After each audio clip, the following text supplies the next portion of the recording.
Il faut comprendre que Poutine, si on revient sur Poutine, qui est au départ, on va dire, un agent de l'agenda mondialiste, au sens où c'est un petit officier du KGB qui se retrouve au moment de la destruction de l'URSS ou de l'effondrement de l'URSS, c'est à la fois les deux, se retrouve en fait l'auxiliaire, de par sa position de policier d'une certaine manière, des oligarques dont on connaît l'origine communautaire, à Saint-Pétersbourg. Et à un moment donné, j'ai déjà expliqué comment il est arrivé au pouvoir, on ne va pas y revenir là maintenant, il s'est retrouvé proposé par Eltsine pour garantir, sécuriser le pouvoir des oligarques russes qui avaient pillé les richesses de la Russie à la faveur de l'effondrement de l'URSS. C'est Eltsine qui propose aux oligarques Poutine. Et Poutine arrive au pouvoir donc en tant que, quelque part, agent du mondialisme. Et puis, le miracle, c'est un miracle pour nous, ça l'est pas pour les oligarques, on a cette fameuse réunion, il donne le fusil, et au lieu de mettre ce fusil au service des chéquiers, on va dire, il retourne en tant que patriote russe ses fusils contre le chéquier, contre l'échiquier. Et il envoie Khodorkovsky qui lui fait remarquer que c'est eux le pouvoir et pas lui, il l'envoie au goulag.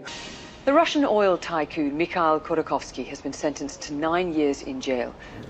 Ainsi, un par un, les oligarques sont rentrés à Moscou.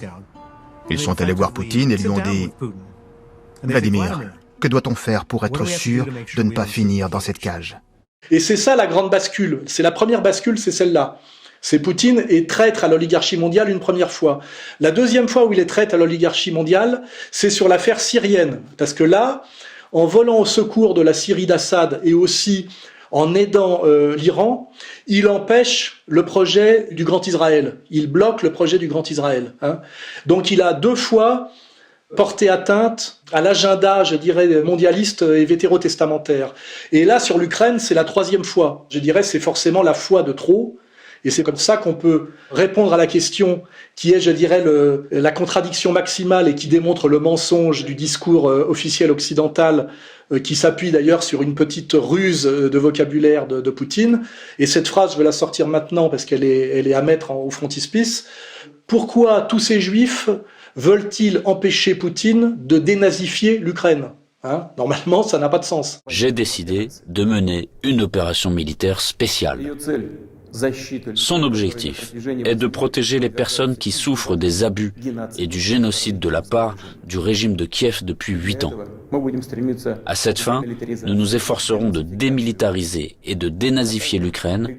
Mais moi je crois qu'il n'y a rien à négocier. Je crois qu'avec Poutine, dans cette affaire-là, il n'y a rien à négocier, il n'y a rien à céder. Poutine ira aussi loin qu'on lui permet d'aller. Et que si on ne lui afflige pas un coup majeur, mais vraiment majeur, en Ukraine, si on ne l'arrête pas en Ukraine, eh bien, nous ne vivrons plus dans un continent en paix. Donc on comprend bien que l'enjeu n'est pas de dénazifier l'Ukraine et qu'on voit bien que là, Poutine se sert d'une vieille rhétorique antifasciste stalinienne, puisqu'il est aussi un peu l'enfant de Staline et de l'URSS, mais qu'en réalité, il se joue bien autre chose. Et pour ça, il suffira de creuser un peu pour savoir qui a le pouvoir aujourd'hui en Ukraine et qui a peur de le perdre, pour comprendre que la question de l'Ukraine va bien au-delà de la dénazification et que ce que très justement notre camarade Xavier Moreau appelle les ukro-nazis n'ont pas grand-chose à voir avec les anciens nazis. For the rest of us that aren't Ukrainians, I think the world, quite frankly, Kira, is surprised by the will of the Ukrainian people to stand up and fight. Are you? Well, I'm not surprised. We have been fighting Putin for the last 8 years, and we had 3 revolutions in our country when we did not agree with what was going on with the direction of where we're moving in. But right now, it's a critical time because we know that we not only fight for Ukraine, we fight for this new world order for the democratic countries.